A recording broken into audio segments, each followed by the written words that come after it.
Spider-Man 2 is a woke propaganda buggy as fuck and a masterpiece of a video game. Let's get into it. What is up, guys? It's your boy Hercules, and we are back at it again. Now, before I talk about the masterpiece of this video game, which is technically going to be the review, I want to do a video where I talk about why Spider-Man 2 is filled with woke propaganda and is buggy as hell. But before we do the buggy part, which is probably going to be a part 2, let's talk about why is woke. So as you guys know, in the original Spider-Man, they really didn't have too much of the woke stuff. Now, you had to look for it, but it was there. You can definitely try to find it. Now, I don't have a problem with if you want to be trans, if you want to be gay, whatever you want to be. I don't have a problem with that. But you see, we live in a new era where they try to introduce all of this stuff in video games, in movies, in comic books, etc. Right? They say they need to see themselves in these characters by then turning these characters gay or whatever. Okay. Well, why is it that I keep saying Spider-Man 2 is woke propaganda? Well, one of the main reasons why it has the leftist blueprint of woke propaganda is they took a main character and made her ugly. That's right, guys. They made her ugly. Now, if you guys know, Spider-Man's in love with a supermodel female called MJ. Well, in this video game, in the 2018 video game, she was done somewhat close to what we could get from the comics. Now, she wasn't perfect, but she was a very beautiful character. In this one, they ugly her up. Now, if you know anything about the gaming community, especially now, we've had people trying to infiltrate the gaming industry and try to make it super woke. That's right. Try to make it super woke.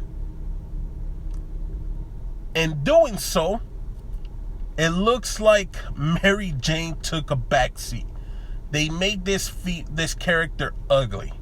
Then you have Felicia. In the 2018 video game, she was in love with Spider-Man or Peter Parker. Well, now she's bisexual. Okay. I love me some lesbians, but okay. She's not supposed to be bisexual. She's supposed to be in love with Spider-Man, but okay. Fine. Hopefully it's actually a cute lesbian that she's in love with, but okay. Then you have this side mission where you're helping a kid from Homecoming. He's trying to ask this one guy out. Okay, whatever. So you got a gay couple there. I'm surprised they didn't put a trans character in there, but I'm pretty sure there are. Because if you look at some of these character models, it definitely looks like they were trying to do something with that, if you get what I mean.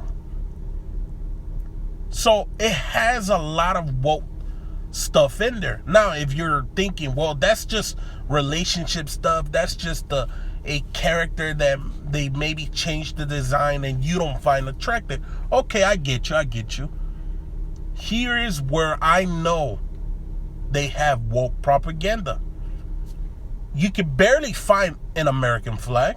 Now, of course, you're gonna find one. But if you really pay attention, there's multiple pride flags everywhere.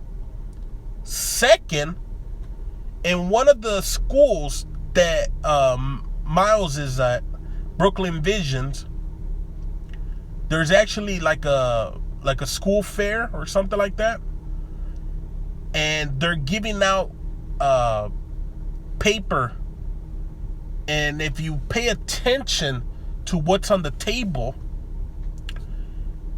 it's about healthcare, about getting medical care, gender affirming care, and all other stuff like abortions.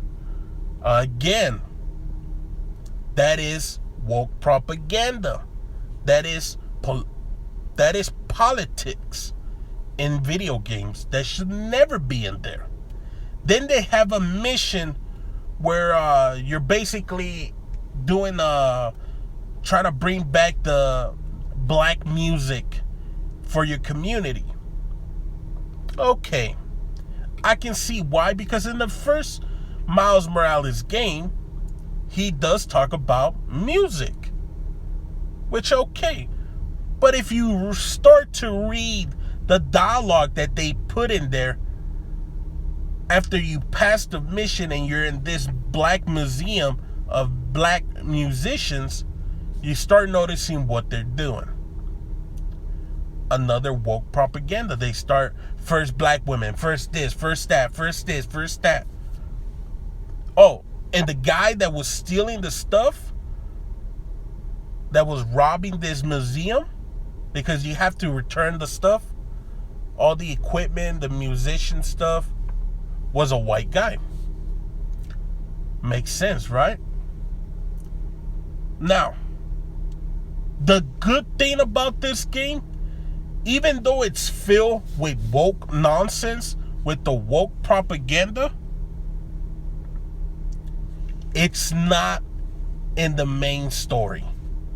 So you can actually skip all that woke nonsense and just play the main story, and you don't have to deal with seeing any of the woke bullshit that was put in this video game. Because as you guys know, Sony is owned by I believe it's BlackRock. Like, they own 90% of Sony Entertainment, and I believe the company that actually does the PlayStation, which is not just, it's Sony Entertainment, but it's something else. And they own a lot of shares in other companies and other video game companies that we've seen females get basically de-sexy. Either way, what I'm basically trying to say is Spider-Man 2 has a lot of woke bullshit in there. And the only way for you to ignore it is for you not to do the side missions. Just do the specific ones, like the Cravens, like the Flames. You're gonna see some that have flames. The Mysterio.